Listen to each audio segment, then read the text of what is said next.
నమస్కారం. ఎన్ఐ న్యూస్కి స్వాగతం. హెడ్లైన్ చూద్దాం.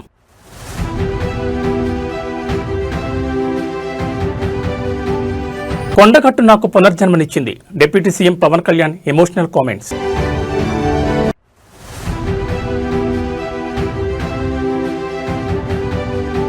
అసెంబ్లీకి బీఆర్ఎస్ గుడ్ బై. పీపీటీ ఇస్తేనే వస్తామంటూ వేముల ప్రశాంత్ రెడ్డి స్పష్టీకరణ.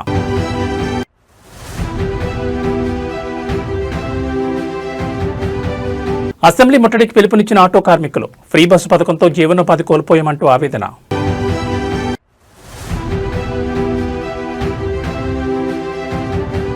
మెక్సికోలో భారీ భూకంపం. 2 మృతి, కూలిన పలు భవనాలు. ఇక డీటెయిల్స్ చూస్తే ఆంధ్రప్రదేశ్ ఉప ముఖ్యమంత్రి పవన్ కళ్యాణ్ జగిత్యాల జిల్లాలోని కొండగట్టు శ్రీ ఆంజనేయ స్వామిని దర్శించుకున్నారు.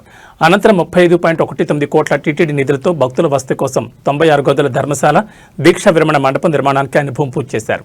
ఈ సందర్భంగా ఏర్పాటు చేసిన సమావేశంలో ఆయన మాట్లాడుతూ కొండగట్టు ఆలయంలో వసతులు కల్పించాలని తన దృష్టికి వచ్చిందన్నారు.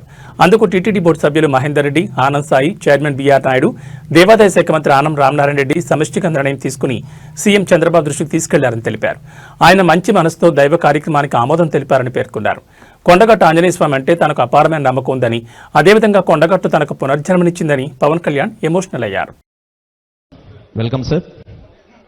ముందుగా శిలాఫలక ఆవిష్కరణ మహోత్సవం.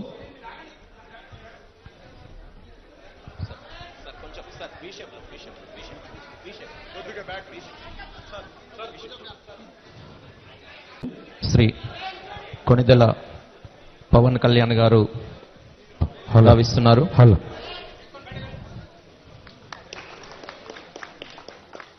చప్పట్లతో తమ హర్షధ్వానాలు వ్యక్తం చేయాల్సిందిగా కోరుతున్నాం. అందరూ కూడా కరతాళ ధ్వనుల మధ్య శిలాఫలక ఆవిష్కరణ మహోత్సవం గావిస్తున్నారు. ఆవిష్కరణ మహోత్సవం గావిస్తున్న పవన్ కళ్యాణ్ గారికి, గౌరవ అతిథి అభ్యాగతులందరికీ కూడా పేరు పేరున నమస్సులు తెలియదు. చాలాసార్లు నాకు కొండగట్టు పునర్జన్మనిచ్చిందంటే దానికి ప్రత్యక్ష సాక్షి మన సత్యం గారు. నాకున్న సన్నిహితులు, స్నేహితులు అందరూ ఉండే మధ్యలో మేము ఇక్కడికి వచ్చి శ్రవణ్ కానీ మేము అందరూ ఇక్కడికి వచ్చినప్పుడు యాక్సిడెంట్ అయితే హైటెన్షన్ వైర్ తగిలేదు. ఎలా మిస్ అయింది, ఎలా బతుకుని నాకు ఈ రోజుకి తెలియదు. అందుకే నాకు కొండగట్టు ఆంజనేయ స్వామి మీద నాకు అపారమైన భక్తి, అపారమైన గౌరవం, అపారమైన కృతజ్ఞత. ఈరోజు అర్చక ప్రముఖులు కోరుకున్నారు.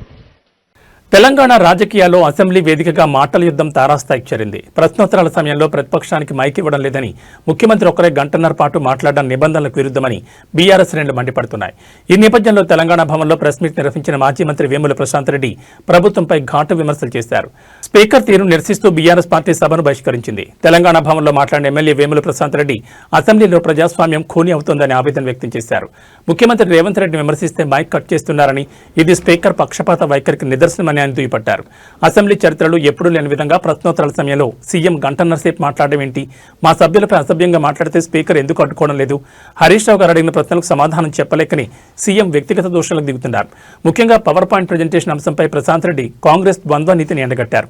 2016లో కేసీఆర్ ప్రాజెక్టులపై పీపీటీ ఇస్తానంటే అప్పుడు ఇదే కాంగ్రెస్ నేతలు ఉత్తమ్ కుమార్ రెడ్డి, భట్టి విక్రమార్క నిబంధనలకు విరుద్ధమంటూ స్పీకర్కు ఉత్తరం రాశారని ఆయన గుర్తు చేశారు. అప్పుడు వద్దన్న వారే ఇప్పుడు పీపీటీ ఇవ్వడం ఏంటని ప్రశ్నించారు. ఒక ముఖ్యమంత్రి స్థాయిలో ఉండి అట్లా మాట్లాడొచ్చిన గంటన్నర సేపు అదే రొడ్డ మాటలు మాట్లాడుతుంటే, అదే రోత మాటలు మాట్లాడుతుంటే, అదే కంపు మాటలు మాట్లాడుతుంటే స్పీకర్ గారు ఆయన నిలువరించకపోగా మా సభ్యులు, మా డిప్యూటీ లీడర్లు, అయ్యా మేము అడిగింది ఏంది, ముఖ్యమంత్రి ఏం మాట్లాడుతున్నాడు, మేము అడిగిన దానికి సమాధానం చెప్పాలా అని చెప్పి మా వాళ్ళు అడిగితే మైక్ ఇవ్వమని వేడుకుంటే మైక్ ఇవ్వకుండా ముఖ్యమంత్రి గారిని ఆపకపోవడం ఒకటి, మా వాళ్ళకు దానికి మైక్ ఇవ్వకపోవడం, పైగా ఇంకా స్పీకర్ గారు ఏమన్నారో ఒకసారి చూడండి.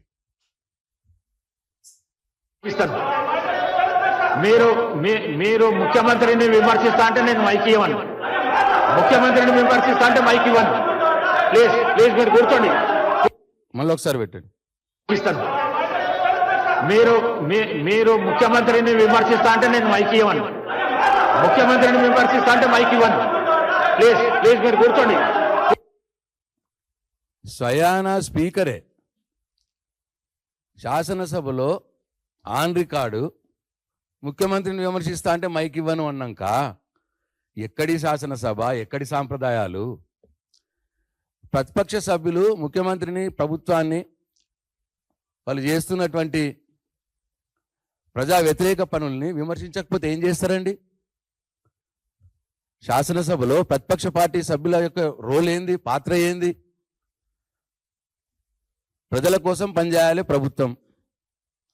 పేదల ఇల్లు కూలగొడుతుంటే మరి ప్రభుత్వాన్ని, ముఖ్యమంత్రిని విమర్శించకపోతే భజన చేయాలండి. తెలంగాణలోని కాంగ్రెస్ ప్రభుత్వం ఇచ్చిన హామీలు నెరవేర్చలేదని ఆరోపిస్తూ ఆటో డ్రైవర్లు ఆగ్రహం వ్యక్తం చేస్తున్నారు. ఎన్నికల సమయంలో ఆటో డ్రైవర్లకు అనేక భరోసాలు ఇచ్చిన కాంగ్రెస్ పార్టీ అధికారంలోకి వచ్చిన తర్వాత వాటిని పట్టించుకోవడం లేదని ఆటో యూనియన్ నాయకులు మండిపడ్డారు. ఈ నేపథ్యంలో అసెంబ్లీని ముట్టడించేందుకు ఆటో యూనియన్ కార్మికులు పిలుపునిచ్చారు. ప్రభుత్వం తీసుకొచ్చిన ఉచిత బస్సు పథకం కారణంగా తమ ఉపాధి పూర్తిగా దెబ్బతిందని ఆటో డ్రైవర్లు వాపోతున్నారు. రోజువారీగా వచ్చే ప్రయాణికులు గణనీయంగా తగ్గిపోయారని, కుటుంబాలను పోషించడం కూడా కష్టంగా మారిందని ఆవేదన వ్యక్తం చేశారు. అలాగే ప్రతి ఏడాది ఆటో డ్రైవర్లకు 11,000 ఆర్థిక సహాయం అందిస్తామని కాంగ్రెస్ మేనిఫెస్టోలో హామీ ఇచ్చిందని, 2 ఏళ్లు గడిచిన ₹1 కూడా అందలేదని ఆరోపించారు. హామీలు చాలానే ఇచ్చినా వాటిని అమలు చేసే విషయంలో ప్రభుత్వం పూర్తిగా విఫలమైందని ఆటో డ్రైవర్లు విమర్శిస్తున్నారు. ఇదిలా ఉండగా ఆటో యూనియన్ ముట్టడి పిలుపుతో అసెంబ్లీ పరిసర ప్రాంతాల్లో పోలీసులు భారీ బందోబస్తు ఏర్పాటు చేశారు. ఎలాంటి అవాంఛనీయ ఘటనలు జరగకుండా 3 అంచెల భద్రతను ఏర్పాటు చేశారు. అసెంబ్లీ సమావేశాలు జరుగుతున్న నేపథ్యంలో ఎలాంటి నిరసన కార్యక్రమాలకు అనుమతి లేదని పోలీసులు స్పష్టం చేశారు. అసెంబ్లీ పరిసరాల్లో ఆందోళన చేయొద్దని, చట్టాన్ని ఉల్లంఘిస్తే కఠిన చర్యలు తీసుకుంటామని హెచ్చరించారు. యూనియన్స్ సంబంధించిన వాళ్ళందరూ ఇక్కడ వచ్చేసి ఆందోళన చేపట్టడం అయితే జరుగుతుంది. సీఎం డౌన్ డౌన్ అని మారుమోగిపోతున్నాయి. అంటే అలా నినాదాలతో సీఎం డౌన్ డౌన్. ఈ రోజు మాకు అసెంబ్లీలో మాకు కరెక్ట్ తీర్పు ఇవ్వడం లేదు, అసెంబ్లీ సమావేశాలలో లేదని చెప్పేసి సీఎం చెప్పడం అనేది అయితే జరుగుతుంది. సో అందుకనే ఈ రోజు మేము ముట్టడికి పిలుపునిచ్చాము. ఇప్పుడు రాష్ట్ర వ్యాప్తంగా చాలా మంది కూడా మనం అరెస్ట్ చేశారు. అంటే వాళ్ళు అడ్డుపడుతున్నారు అని చెప్పేసి చెప్పడం అనేది జరిగింది. సో ఇది పరిస్థితి. అంటే ఇక్కడ ఏంటి ఆఫీసు మెట్టు దిగి బయటకు రోడ్డు మీదకి వస్తే ఇక్కడ పోలీసులు అని చూస్తున్నాం మనము. ఇక్కడ వందలాది మంది పోలీసులు అయితే వీళ్ళను అరెస్ట్ చేయడానికి వీళ్ళకు ఇక్కడ ఇళ్ల పడినట్లనే కాపలు కాస్తున్నట్టు కనిపిస్తున్నది. అంటే ఇక్కడ న్యాయమైన కోరికలు. నూజివీడు మండలంలోని మంగోబే రిసార్ట్ క్లబ్లో జరుగుతున్న పేకాట పందాల కేసులో ఆంధ్రప్రదేశ్ హైకోర్టు కీలక ఆదేశాలు జారీ చేసింది. ఈ కేసు రాష్ట్ర వ్యాప్తంగా సంచలనం సృష్టించింది. 13 కాన్స్ లేదా ఇతర డబ్బుకు సంబంధించిన పందాలకు సంబంధించి ఈ ఆటను కొనసాగించవద్దని స్పష్టం చేసింది హైకోర్టు. ఎవరైనా ఇలాంటి ఆటలు ఆడుతున్నట్లు పోలీసులు గుర్తించినప్పుడు చర్యలు తీసుకోవచ్చని స్పష్టం చేసింది. ప్రత్యేకించి కేసు పరిశీలన కోసం క్లబ్ నిర్వాహకులు విచారణకు పూర్తిగా సహకరించాలని కోర్టు ఆదేశాలు జారీ చేసింది. అంటే క్లబ్ నిర్వాహకులు పందాలకు సంబంధించిన వార్షిక పనులకు హైకోర్టు అనుమతించింది అంటూ ప్రచారాలు చేసి మళ్లీ పేకాట కార్యకలాపాలు నడిపిన విషయంపై కోర్టు తీవ్రంగా స్పందించింది. మంగళవారం మాంగోబే క్లబ్లో పోలీసులు భారీ చర్యలు తీసుకున్నారు. 285 మందిని పేకాటాడుతూ పట్టుబడ్డారని పోలీస్ శాఖ ప్రకటించింది. ఇందులో 34 లక్షల రూపాయల నగదు సీజ్ చేశారు. అదనంగా 128 కార్లు, 40కి పైగా ద్విచక్ర వాహనాలు కూడా పోలీసులు స్వాధీనం చేసుకున్నారు. ఈ చర్యలు స్థానికంగా పెద్ద గందరగోళాన్ని సృష్టించింది. ఎందుకంటే క్లబ్ నిర్వాహకులు హైకోర్టు అనుమతి ఉందని ఫ్లెక్సీలు పెట్టించి పందాలు నిర్వహించినట్లు కూడా ప్రచారం జరిగింది. అయితే ఈ వ్యవహారం హైకోర్టు దృష్టికి వెళ్లింది. పందాల నిర్వహణకు నేరానికి సంబంధించిన చట్ట పరిమితులు వర్తిస్తాయని, ఈ క్రమంలో వారి నిర్వాహకులు కూడా బాధ్యతంగా విచారణలో సహకరించాలని, ముందుగా ఇచ్చిన ఆదేశాలు పాటించాలని, ఈ కేసుపై విచారణ ఇంకా కొనసాగుతుందని పేర్కొంది. మొత్తంగా హైకోర్టులో నూజివీడు మ్యాంగోబే పేకాట్ క్లబ్ నిర్వాహకులకు బిగ్ షాక్ తగిలినట్లయింది.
మరి మన ఇక్కడ ఉంటే స్పాట్లో ఉంటే దొరుకుతుంది.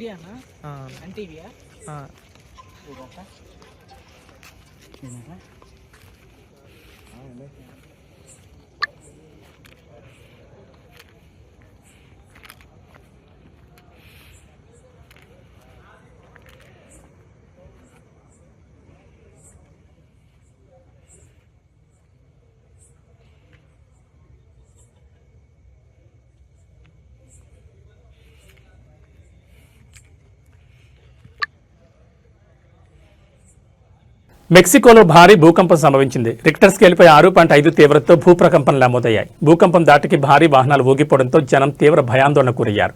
ఉన్న పళంగా ఇంట్లో నుంచి బయటపడి వీధుల్లోకి చేరారు. మెక్సికో సిటీ, శాన్ మార్కోస్లతో పాటు ప్రముఖ పర్యాటక ప్రాంతం అక్కపుల్కో నగరంలో భూకంపం తీవ్రత ఎక్కువగా ఉంది. పలుచోట్ల నివాస సముదాయాలు కూలిపోయాయి. ఇప్పటి వరకు 2 మరణించారని, మరో 12 మందికి గాయాలయ్యాయని అధికారులు పేర్కొన్నారు. మొత్తం 50కి పైగా భారీ భవనాలకు పగుళ్లు ఏర్పడ్డాయని చెప్పారు. స్థానిక కాలమానం ప్రకారం ఉదయం 7:30 భూకంపం మెక్సికో సిటీని వణికించింది. మెక్సికో ప్రెసిడెంట్ క్లాడియా షెయిన్బామ్ మీడియా సమావేశంలో మాట్లాడుతుండగా భూకంపం సంభవించింది. దీంతో అప్రమత్తమైన భద్రతా సిబ్బంది ప్రెసిడెంట్ను వెంటనే బయటకు తరలించారు. శాన్ మార్కోస్ నగరానికి 14 కిలోమీటర్ల దూరంలో భూకంప కేంద్రాన్ని గుర్తించినట్లు మెక్సికో నేషనల్ సిస్మాలజికల్ సర్వీస్ అధికారులు పేర్కొన్నారు. భూకంపం నేపథ్యంలో స్థానిక ప్రభుత్వ యంత్రాంగం ప్రజలను అప్రమత్తం చేసింది. లౌడ్ స్పీకర్లలో ప్రకటనలు చేస్తూ ఇళ్లలోని వారిని వీధుల్లోకి చేరుకోవాలని హెచ్చరించింది. మరోవైపు మొబైల్ ఫోన్లకు భూకంపం అలర్ట్ సందేశాలను పంపి అప్రమత్తం చేసింది. రెస్క్యూ ఆపరేషన్ చేపట్టామని, ప్రాణ నష్టం తగ్గించేందుకు చర్యలు చేపట్టామని ప్రెసిడెంట్ క్లాడియా తెలిపారు.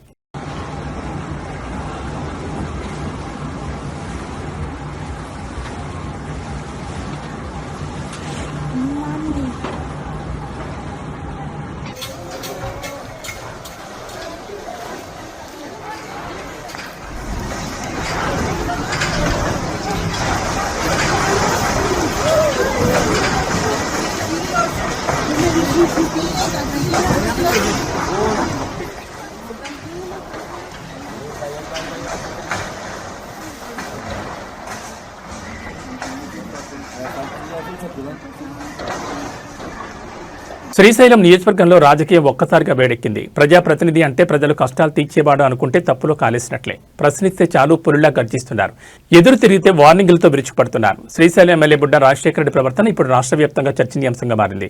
నియోజకవర్గ పర్యటనలో ఉన్న ఎమ్మెల్యే బుడ్డా రాజశేఖర రెడ్డిని ఒక మహిళా కార్యకర్త ఎదురుపడి నిలదీశారు. పెండింగ్లో ఉన్న సమస్యలు, స్థానిక అంశాలపై ఆమె కొన్ని ప్రశ్నలు అడిగారు. అయితే ఆ ప్రశ్నలకు జవాబు చెప్పాల్సింది పోయి ఎమ్మెల్యే ఒక్కసారిగా సహనం కోల్పోయారు. వేలెత్తి చూపిస్తూ భయపెట్టే ధోరణిలో ఆమెను హెచ్చరించారు. నీకేమైనా తమాషాగా ఉందా, నేనెవరో తెలుసా అంటూ గర్జించారు. అంతటితో ఆకుండా రేయ్ రామ్మ అంటూ ఆమెను అక్కడి నుండే పంపించే ప్రయత్నం చేశారు. ఒక ప్రజాప్రతినిధి నోటి నుంచి ఒక మహిళ పట్ల ఇలాంటి పరుష పదజాలం రావడం అందరినీ విస్మయానికి గురి చేస్తోంది.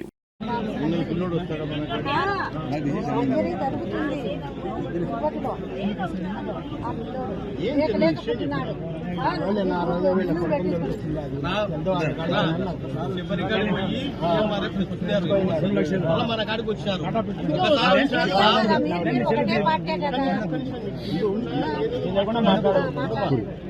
ఏదో మాట్లాడితే ఇబ్బందులు వస్తాయి. అర్థం చేసుకో తల్లి, చెప్పేది వినకపోతే ఎట్లా అర్థమవుతుంది నీకు? నువ్వు ఎంతసేపు ఉన్నా నువ్వు వేరే విధంగా ఆలోచిస్తున్నావు. నువ్వు ఉంటావా ఇంటావా లేదా?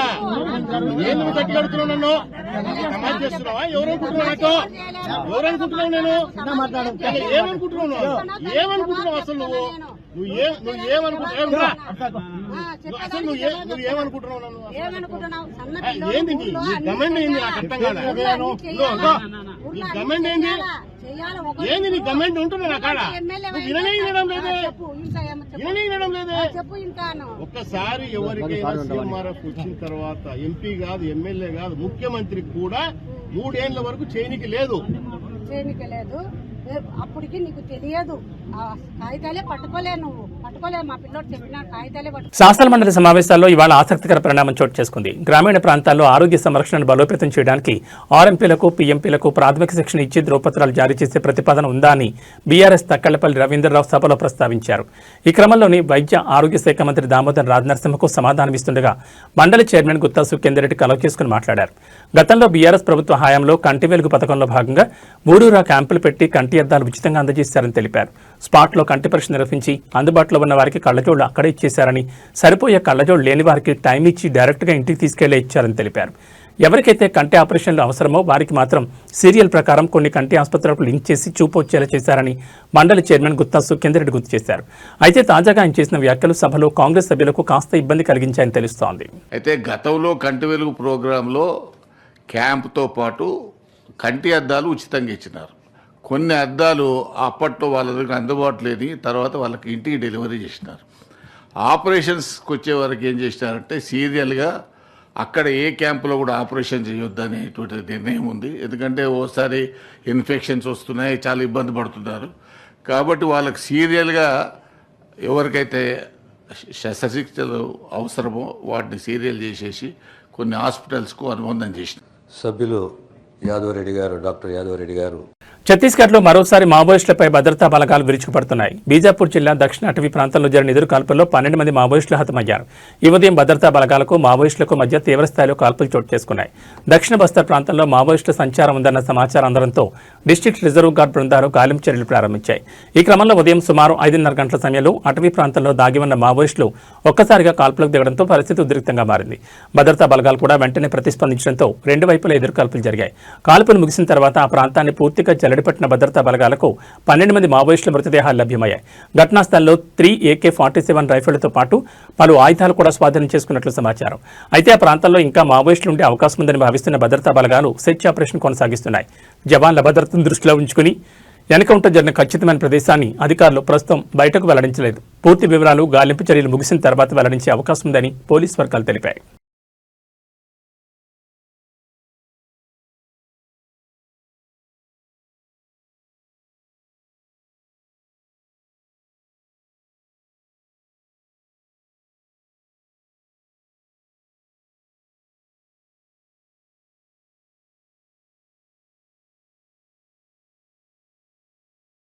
తెలంగాణ రాష్ట్ర వ్యాప్తంగా ఉష్ణోగ్రతలు సింగిల్ డిజిట్కి పడిపోతున్నాయి. పొగమంచు కారణంగా జాతీయ రహదారులపై భారీగా ట్రాఫిక్ జామ్ అవుతోంది. తాజాగా శంషాబాద్ అంతర్జాతీయ విమానాశ్రయం దట్టమైన పొగమంచులో కూరుకుపోయింది. ఈ క్రమంలోనే ఎయిర్పోర్ట్లో డీజీసీఎఫ్ ఆక్సిజన్ హెచ్చరికలు జారీ చేసింది. ఫిబ్రవరి 10 వరకు ఈ హెచ్చరికలు అమల్లో ఉంటాయని అధికారులు పేర్కొన్నారు. మరోవైపు దట్టమైన పొగమంచు కారణంగా మెజారిటీ విమానాల రాకపోకలకు తీవ్ర అంతరాయం కలుగుతోంది. ఇప్పటికే 18 జాతీయ అంతర్జాతీయ విమానాలను దారి మళ్లించారు.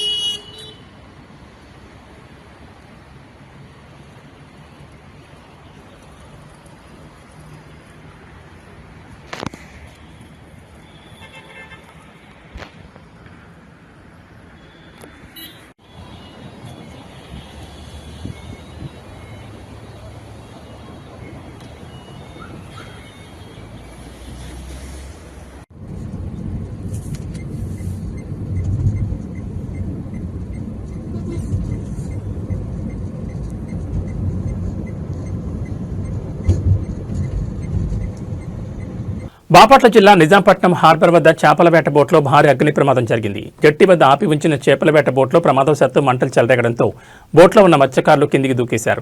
ఈ ప్రమాదంలో బోటు దగ్ధమవగా అందులో ఉన్న వలలు పూర్తిగా మంటల్లో కాలిపోయాయి.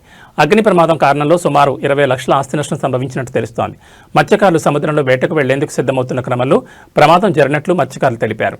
వలలు బోటు దగ్ధమై తీవ్రంగా నష్టపోయామని తమను ప్రభుత్వం ఆదుకోవాలని విజ్ఞప్తి చేశారు.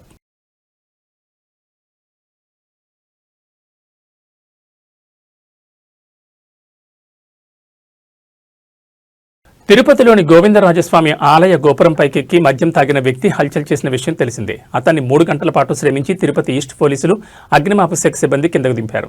ప్రస్తుతం తిరుపతి ఈస్ట్ పోలీస్ స్టేషన్లో దొండగొండి పోలీసులు విచారిస్తున్నారు. అయితే తాను మద్యం కోసమే శ్రీ గోవిందరాజస్వామి ఆలయ గోపురంపైకి ఎక్కానని సదరు నిందితుడు చెప్తున్నాడు. అంతేకాకుండా గోపురంపై ఉన్న 2 కలశాలను కూడా ధ్వంసం చేశాడు. అందులోనూ ఏకాంత సేవ అనంతరం గేట్లు మూసిన తర్వాత లోపలికి అతను ప్రవేశించడం అనుమానాలకు తావిస్తోంది. భక్తులు ఉండని సమయంలో ఆ వ్యక్తికి అక్కడ ఎవరు మద్యం కొనిస్తారని సందేహాలు కలుగుతున్నాయి. మద్యం కోసమే అయితే ఏ భవనంపైకి కానీ సెల్ ఫోన్ టవర్పైకి కానీ ఎక్కి హడావుడి చేసేందుకు అవకాశం ఉంది. కానీ ప్రత్యేకంగా దేవాలయం వద్దకి, అది కూడా తిరుమల తిరుపతి దేవస్థానానికి సంబంధించిన దేవాలయం వద్దకి, అందులోనూ శ్రీ గోవిందరాజస్వామి ఆలయ గోపురం వద్దకి ఎందుకు వచ్చాడనే ప్రశ్నలు భక్తుల మెదళ్లను తొలుస్తున్నాయి. గతంలో అంతర్వేది లక్ష్మీనరసింహస్వామి వారి రథం తగలపెడితే అతని మానసిక స్థితి బాగాలేదన్నారు. అంతకుముందు రామతీర్థం ఘట్టంలో కూడా మెంటల్ కేసు అన్నట్లుగా కవర్ చేశారు. మొన్నటికి మొన్న ద్రాక్షారామంలో కపిలేశ్వర స్వామి లింగాన్ని భిన్నం చేస్తే వ్యక్తిగత కక్షల్ని కలరింగ్ ఇచ్చారు. ఇప్పుడు ఏకంగా గోవిందరాజస్వామి వారి గోపురంపైకి ఎక్కి కలశాలను ధ్వంసం చేసి యత్నం చేస్తే 90 ml మద్యం కోసం అతను అలా చేశాడనే అంశానికి ప్రచారం కల్పిస్తున్నారు.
జగనన్నావంట ఫుల్ ఇస్తే కానీ జగనన్నావంట ఫుల్ గా సార్ 90 మంది అడిగినా ఫుల్ గా 90 మంది అడిగినావా దేవుడి పైకి ఎక్కడం కరెక్ట్ కాదు కదా తప్పే అని చెప్పి సార్ తప్పా కదా తప్పుకున్నట్టే కదా సార్ తప్పుకున్నట్టే ఆ టెక్నిక్ కరెక్ట్ కాదు కదా కాదు రే తప్పుకున్నాడు కదా ఎక్కువ స్టార్ట్ చేయి ಇಲ್ಲ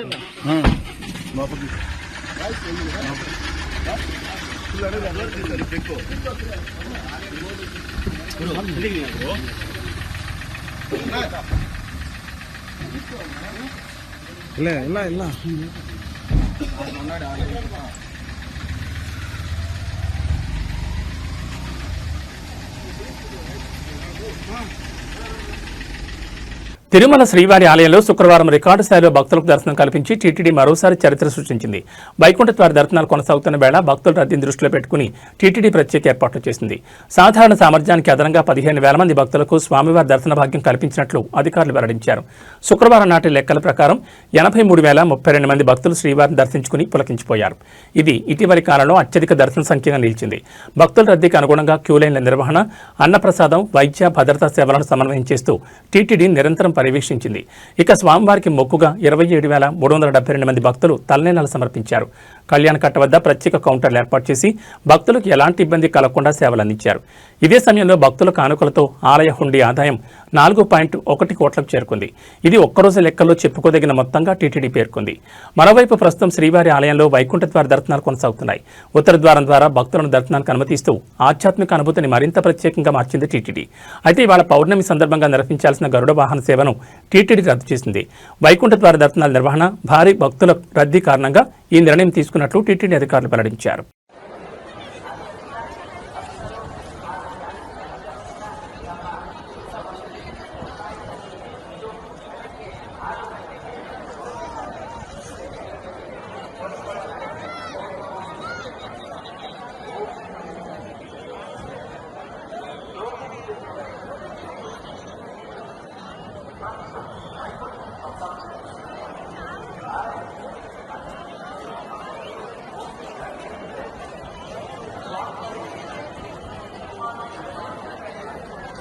ఉమ్మడి రాష్ట్రంలో కూడా ఇన్ని అవమానాలు ఎదుర్కోలేదని మాజీ మంత్రి గంగుల కమలాకర్ తెలిపారు. కిరణ్ కుమార్ రెడ్డి అప్పట్లో స్పీకర్గా ఉండేవారని, ఆ తర్వాత మనోహర్ అయ్యారని, అయినా ఉద్యమ సమయంలో ఇలాంటి అవమానాలు జరగలేదని పేర్కొన్నారు.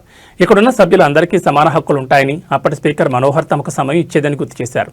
కానీ నిన్న అసెంబ్లీలో స్పీకర్ తీరు బాధాకరమని అన్నారు. ఉమ్మడి రాష్ట్రంలో కూడా ఇలా నిర్బంధం చేయలేదని, మా గొంతు నొక్కలేదని గంగుల కమలాకర్ అన్నారు. ఉమ్మడి రాష్ట్రంలో కాలిపోయిన మోటార్లు, ఎండిపోయిన పంటలను అసెంబ్లీకి తీసుకుని పోయామని గుర్తు చేశారు. పక్షపాత వైఖరితో ఉండకండి స్పీకర్ గడ్డం ప్రసాద్కు హితవు పలికారు. మీ వ్యవహార శైలిని మార్చుకోవాలని సూచించారు. ముఖ్యమంత్రికి ఎలాంటి హక్కు ఉంటుందో అదే అందరి సభ్యులకు ఉంటుందని తెలిపారు. మా హక్కుల కోసమే మాట్లాడామని చెప్పారు. నిన్న అసెంబ్లీలో గిల్లి కజ్జాలు పెట్టుకోవాలని సీఎం రేవంత్ రెడ్డి చూశారని గంగుల కమలాకర్ అన్నారు. మమ్మల్ని తిట్టేందుకే సభకొచ్చారని, కడుపు నిండా తిట్టి వెళ్లారని విమర్శించారు. ప్రశ్నోత్తరాల సమయంలో ముఖ్యమంత్రి 2 గంటలు మాట్లాడతారని ప్రశ్నించారు. అసెంబ్లీలో ఎజెండా కూడా పొద్దున్న 2 గంటలకు ఇస్తారని మండిపడ్డారు. ఉపాధి హామీ పథకంపై మాట్లాడడానికి నేను, జగదీష్ రెడ్డి సిద్ధంగా ఉన్నామని స్పష్టం చేశారు. 2009లో నేను మొదటిసారి ఎమ్మెల్యేగా ఉన్నా. అప్పుడు ఉమ్మడి రాష్ట్రంలో కూడా మాకు ఇన్ని అవమానాలు ఎదుర్కోలే. ఆ రోజు స్పీకరు కిరణ్ కుమార్ రెడ్డి గారు మొదటి స్పీకర్. తదనంతరము కిరణ్ కుమార్ ముఖ్యమంత్రి అయిన తర్వాత నాదెండ్ల మనోహర్ గారు స్పీకర్గా ఉండే. మా అందరికి కూడా అవకాశం వచ్చింది. తెలంగాణ ఉద్యమాన్ని సమర్థవంతంగా నడిపినాం. అసెంబ్లీలో తెలంగాణ వాదాన్ని బాహ్య ప్రపంచానికి చెప్పినాం. తెలంగాణ ఉద్యమానికి వేదికగా మేము అసెంబ్లీ ఇచ్చిన కూడా ఏ రోజు మమ్మల్ని నిర్బంధం చేయలే మనోహర్ గారు. ఎందుకంటే మాకు స్వేచ్ఛనిచ్చిండు. ఒక మాట అనేవాడు, ఇక్కడ ఉన్న ఎమ్మెల్యే అందరూ రాజ్యాంగపరంగా గెలిచిన ఎమ్మెల్యేలే, చట్టపరంగా గెలిచిన ఎమ్మెల్యేలే, కాబట్టి అందరికీ హక్కులు ఉంటాయని చెప్పేసి మాకు ఆ వాయిస్ ఇవ్వడం జరిగింది. మరి ఉమ్మడి రాష్ట్రంలో ఉన్న మా గొంతును ఈ ప్రప్రతంగా ఈరోజు తెలంగాణలో స్పీకర్ గారు మా గొంతు నొక్కుతాడు. ప్రణయ్ భాస్కర్ గారు ఏదో తెలంగాణ ఉద్యమం అంటేనే తెలంగాణ అంటేనే కూడా గొంతును తెలంగాణ అనొద్దు, మీరు తెలంగాణ అనే వర్డ్ అనవడద్దు, వెనుకబడిన కులాల ప్రాంతం అంటేనే మైక్ ఇస్తా లేకుండా మైక్ కడియేస్తా అని ఆ రోజు ధిక్కరించింది మేము విన్నాము. ఇప్పుడు కల్లారా చూస్తున్నాం. మేము 10 సంవత్సరాలు కేసీఆర్ గారు ముఖ్యమంత్రి ఉన్నప్పుడు అందరికీ స్వేచ్ఛని ఇవ్వాలి అని చెప్పి. ఇవి ఈ బులెటిన్ విశేషాలు. మరో బులెటిన్లో మళ్ళీ కలుసుకుందాం. నమస్కారం.